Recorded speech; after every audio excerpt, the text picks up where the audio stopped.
Pernah gak sih kalau ngerasa terlalu dikendalin sama kekurangan-kekurangan yang kalian rasain di hidup kalian? Kalian nyari uang biar nggak kurang makan, kalian bangun hubungan sama orang lain biar nggak kurang temen, kalian berusaha jadi yang terbaik biar nggak diremehin sama orang atau kurang hormat dari orang lain. Akibatnya mungkin beberapa dari kita cuma fokus sama apa yang bikin kita nyaman dan nyaman. Dan seringkali kita juga ngelakuin hal-hal yang sebenarnya nggak sesuai mungkin sama diri kita. Tapi karena hal ini membuat kita aman, jadinya diterusin aja. Atau kalian jadi ngerasa hidup, kalian nggak bermakna dan stagnan, kalian nggak merasa berkembang dan merasa hidup, kalian itu gitu-gitu aja. Nah, tahu nggak sih bahwa masalah yang kamu alami sebenarnya pernah dibahas sama psikolog terkenal bernama Abraham Maslow. Lebih tepatnya di teori hierarchy of needs. Nah, teori inilah yang bakal aku bahas di sini, mulai dari artinya, fungsinya, dan gimana caranya untuk mengaplikasikannya dalam hidup kalian. Jadi, apa itu teori hierarchy of needs? Nah, mungkin sebelum ngebahas teorinya, kita ngebahas dikit nih tentang pencetusnya, yaitu Abraham Maslow.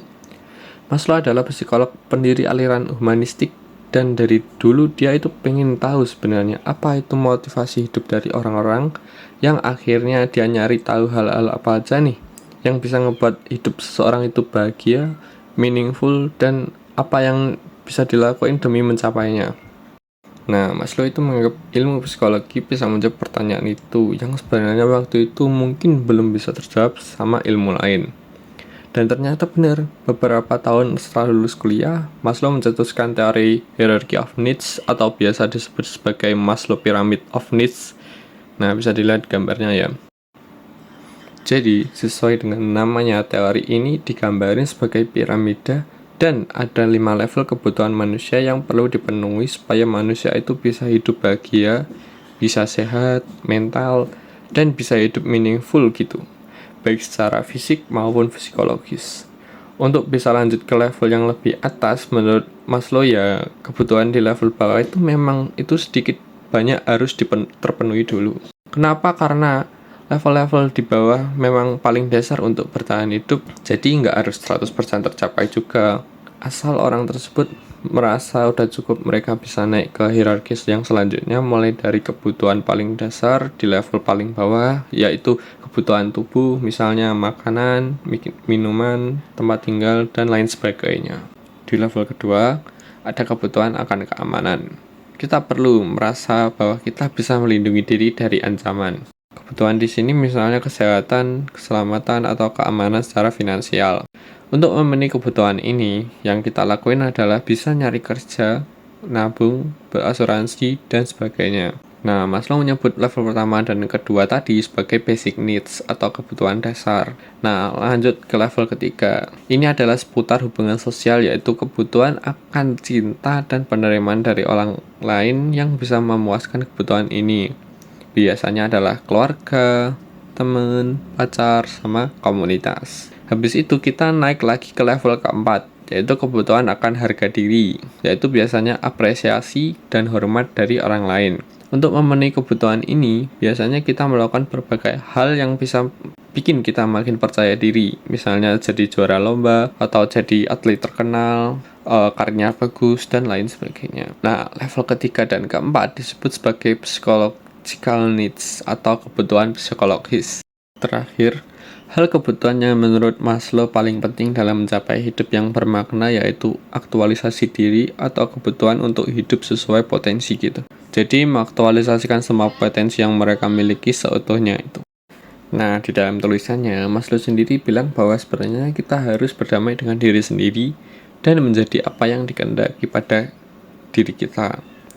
Dengan kata lain, tiap orang itu sebenarnya harus tahu apa yang pengen mereka lakuin dan mendalami hal yang pengen dilakuin gitu. Nah, selain dikelompokkan jadi kebutuhan dasar dan psikologis, Maslow juga mengelompokkan kebutuhan ini berdasarkan motivasi kita untuk mencapainya. Jadi gini, 4 kebutuhan terbawah yaitu kebutuhan tubuh, keamanan, cinta, dan kepercayaan itu masuk ke dalam kategori kebutuhan yang didorong sama adanya rasa nggak puas, rasa bahwa kekurangan sesuatu, atau singkatnya rasa takut dan cemas, Misalnya kalian makan karena lapar, pengen dihormati karena takut diremehin, pengen dicintai karena takut sendirian. Motivasi ini sebenarnya disebut sebagai needs atau deviancy needs, atau kalian butuh karena memang kalian ngerasa kurang. Nah, yang satu paling atas, aktualisasi diri, itu dikendalikannya sama perasaan di mana kalian pengen hidup sesuai dengan potensi kalian. Jadi tujuannya kalian tuh nggak cuman ngerasa hidup aman, tapi juga untuk merasa puas karena udah berusaha mengembangkan potensi kalian. Motivasi ini disebut be needs atau being needs, atau kebutuhan untuk menjalani hidup yang sesuai dengan potensi. Jadi, sebenarnya mungkin teori ini kelihatannya simpel dan mudah. Jelas juga bahwa kita memang butuh hal-hal yang disebutin, tapi pada kenyataannya, seringkali orang-orang pada nggak sadar bahwa kita butuh hal-hal tersebut secara seimbang. Maksudnya gimana? Jadi gini, ada orang-orang yang bersikap nggak peduli sama kondisi finansial mereka dan cuma fokus ngelakuin apa yang dirasa membuatnya bahagia. Tapi di sisi lain, ada juga orang-orang yang terlalu materialistis, bahkan sangat materialistis, sangat fokus sama pekerjaan, gaji, uang, dan lain sebagainya, dan mungkin mengabaikan kebahagiaan mereka. Nah, menurut Maslow, sebenarnya hidup keduanya itu bisa dibilang salah. Kita perlu sadari bahwa hal material dan psikologis harus seimbang kalau menurut Maslow. Kita bisa merasa bahagia dan punya karir yang bagus di saat yang sama. Karena memang pada dasarnya kita butuh pekerjaan yang bisa menghidupi kita sambil kita juga ngelakuin hal apa yang sesuai potensi diri kita sebagai usaha memaknai hidup. Selain itu, kalian juga mungkin secara nggak sadar sering dimotivasi sama needs dibandingkan needs, sehingga kalian cuma fokus sama gimana kalian biar merasa aman dan nyaman. Padahal secara nggak sadar kalian juga sebenarnya perlu untuk memenuhi kebutuhan kalian akan aktualisasi diri. Nah, bisa jadi karena hal-hal inilah yang ngerasa hidup kalian itu nggak bermakna dan mungkin nggak berkembang. Terus gimana cara buat kalian mengaplikasikan teori ini biar kalian bisa hidup seutuhnya? Jadi ada beberapa tips. Yang pertama, kalian bisa jadi fleksibel tapi juga stabil dan seimbang. Teori piramida kebutuhan Maslow ini nekanin bahwa kalian butuh ngelakuin hal-hal yang kalian pengen untuk aktualisasi diri. Tapi pada saat yang sama, kalian juga butuh hal-hal materialistis kayak misalnya uang, makanan yang cukup, kesehatan, dan lain sebagainya. Singkatnya, kalian butuh berkembang, tapi juga butuh merasa aman. Nah, cara mencapai kedua hal ini adalah dengan satu, memiliki goals atau tujuan yang stabil, dan yang kedua, tetap fleksibel dalam mengeksplor diri. Maksudnya gimana? Goals yang stabil berarti kalian mengetahui keinginan kalian supaya kalian nggak terombang-ambing sama perkembangan yang ada di sekitar kalian atau pendapat orang-orang lain. Jadi, kalian perlu tahu apa aja nilai dan tujuan yang kalian pegang biar kalian yakin bahwa kalian udah punya apa yang dibutuhin untuk mengembangkan diri.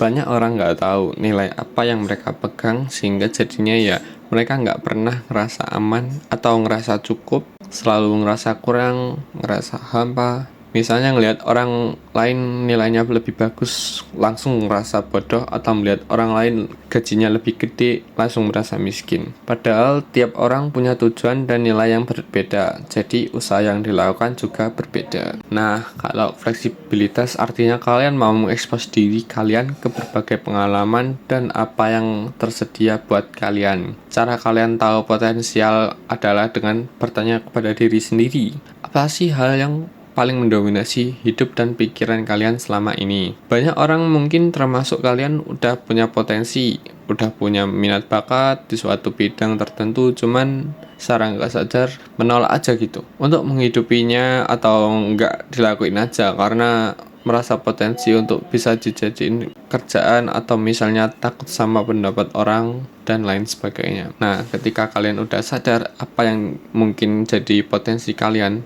pilihlah pengalaman-pengalaman yang berkaitan dan membuat kalian merasa antusias. Dalam prosesnya, kalian bisa coba biarin pengalaman itu ngebawa kalian ke pengalaman-pengalaman baru yang kalian rasa sesuai sama diri kalian. Itu yang pertama. Yang kedua, ketahuilah apa kelebihan-kelebihan kalian dan gunakan hal-hal tersebut Penelitian udah ngebuktiin bahwa dengan melakukan hal ini, kalian bakal ngerasa lebih aktif dan ngejalani hidup dan memilih pilihan yang sesuai dengan diri kalian. Jadi kalian nggak ngerasa terasingan dari diri sendiri gitu. Jadi jangan lupa juga buat ngambil resiko dan hadapi tantangan-tantangan yang ada. Walaupun kadang tantangan itu membuat kalian takut, cemas, atau ragu. Tapi ingat aja bahwa memang butuh untuk mengaktualisasikan diri. Jadi hal-hal sulit memang harus dilalui. Tapi tenang aja, karena kalian nggak harus 100% termotivasi sama perkembangan diri dan mengambil resiko tanpa perhitungan yang matang. Pada dasarnya, kalian juga butuh rasa aman, cuman proporsi kedua memang berbeda. Kalau kata Maslow, kebutuhan aktualisasi itu cenderung lebih penting daripada kebutuhan untuk merasa aman. Kalau bingung, ya balik lagi ke gambar piramidanya tadi. Kalau udah ngerasa memenuhi kebutuhan dasar, berarti alasan kalian takut mungkin simpelnya karena kalian nggak mau keluar dari zona nyaman. Kalau gini ya lebih baik kalian berani.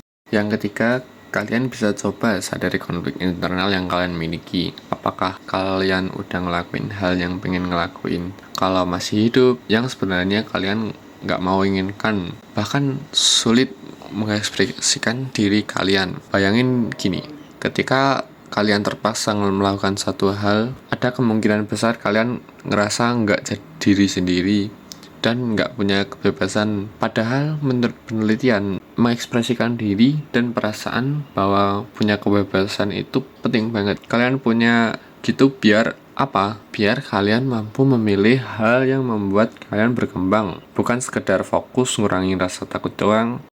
Nah, dari tadi kan kita udah bahas nih banyak tentang teori piramida kebutuhan yang kira-kira oleh Maslow, mulai dari artinya, pembagiannya, sampai ke gimana aplikasinya dalam kehidupan sehari-hari kalian. Nah, terakhir aku pengen mengutip kata-kata Maslow yang mungkin bakal menginspirasi kalian, yaitu a musician must make music, an artist must paint, a poet must write, if he is to be ultimately at peace with himself. Artinya, kalau mau merasa damai dengan diri sendiri, ya kalian lakuin hal-hal yang sesuai dengan potensi kalian. Sekian dari aku, semoga video ini bisa membuat kalian menjadi lebih baik. Saya Rizky Diavandi, thanks.